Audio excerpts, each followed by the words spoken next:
The Constitutional Court has found that the Administrative Adjudication of Road Traffic Offences Act, or AUTO for short, is constitutionally valid and legal.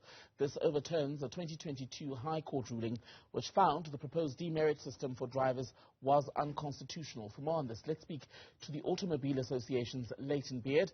Layton, a very good evening to you. Welcome back to Newzroom Afrika. So your organisation respects the outcome today from the Constitutional Court, but you say you don't believe that ultimately it will live up to the intended means. What do you mean by that?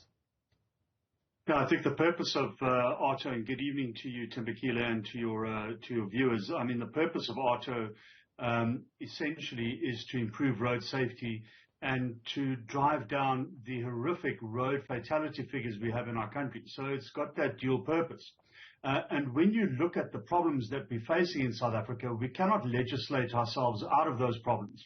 What we need is a practical solution, beginning, in our view, with a huge investment in the number of traffic law enforcers and a move to ensuring that prosecutions of road traffic offences are actually done efficiently. We can have the best laws in the country, but if they aren't enforced and we can't implement them properly, then whatever legislation we have, however good it is not going to amount to anything. So that's our concern.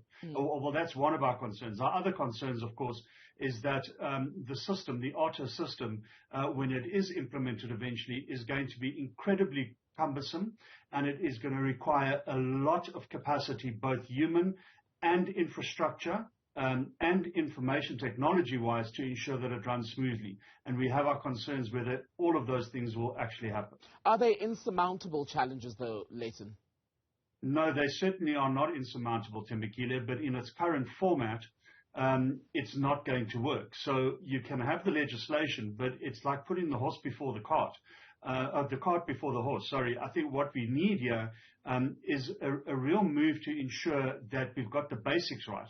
And the basics for us include, A, having enough, obviously, traffic law enforcers, but at the same time ensuring that they have enough vehicles, that they have enough uniforms, that they have enough equipment, that their computers are all working and linked to the right systems.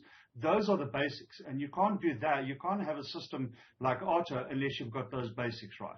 And where in all of that do you think it's likely, if implemented in the current state, that the law is likely to come undone first? In terms of the capacity, I think what's going to happen is the volume is actually going to overpower the system. The number of fines that are going to be issued are going to be too much for the system to carry. And I think that's where it's going to come unstuck in the initial phases. And I would venture that that's really where most of the investment in the system needs to happen. And I think from our perspective, we're not sure that it's there yet. Two things you've mentioned that just logistically in terms of human capital and everything else that would come with implementing AUTO, that'll be a cumbersome process. You said it may take time. Realistically, now that we are here and the court has said it is valid, how much would be, or would a reasonable time frame be, to make sure that government has all its ducks in a row to be able to do this successfully?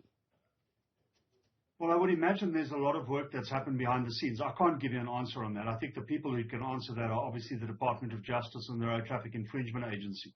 I think what South Africans would like to see, whatever system is applied, is that our roads are safer. They're simply not at the moment. And we keep on writing these laws. It's like the drunk driving law. Let's reduce the alcohol limits to 0.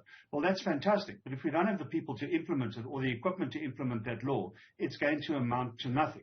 So I don't know how long the system is going to take. I saw a statement from the Minister, Sindisiwe Chikunga, a bit earlier today, saying that the RTIA and the Department of Transport would give South Africans an idea in the next couple of days. So we obviously eagerly await that announcement. I don't know. It could be a couple of months. It could be sometime next year.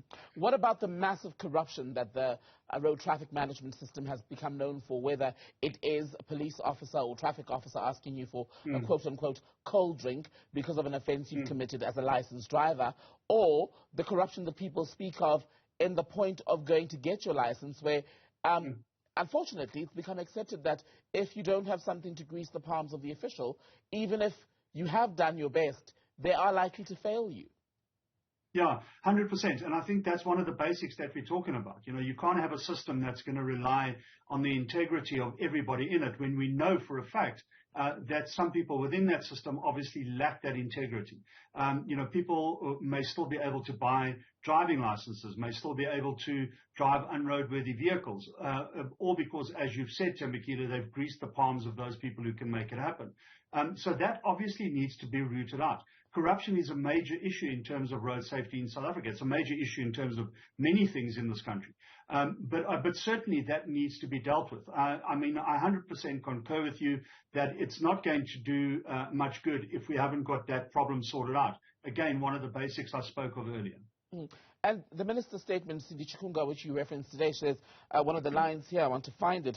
She says, we are also ready to finalize our recommendations to the President for the appointment of the tribunal and the proclamation of the AUTO Act implementation, as well as the AUTO Amendment Act, for people who will now be affected, motorists in South Africa. Explain what that will be and what the purpose will be. Well, essentially what we're talking about there is the implementation of the points demerit system, moving away from the Criminal Procedure Act to the Administrative Act. People will obviously now need to rely on notices they receive in the mail if they get them. You will start with a certain number of points on your license, depending on your infringement.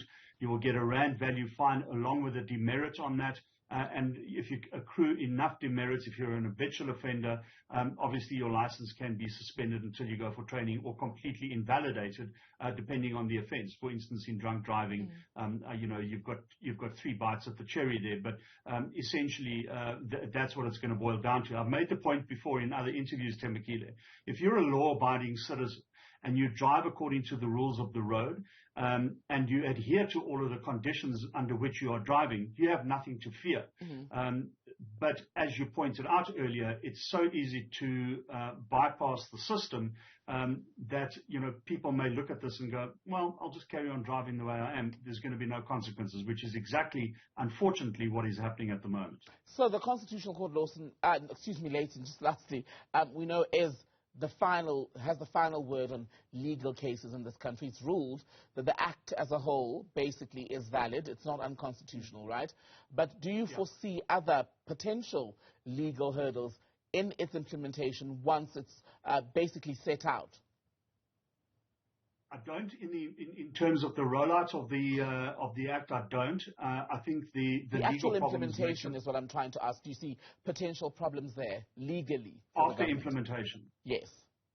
Yeah, I think there may be. I think there may be in terms of the appeals tribunal that you spoke of earlier, and of the process of people appealing the fines. Again, that's going to be an issue in terms of capacity and the volume that people receive. So we'll have to see if that actually if there's capacity within that system to deal with that.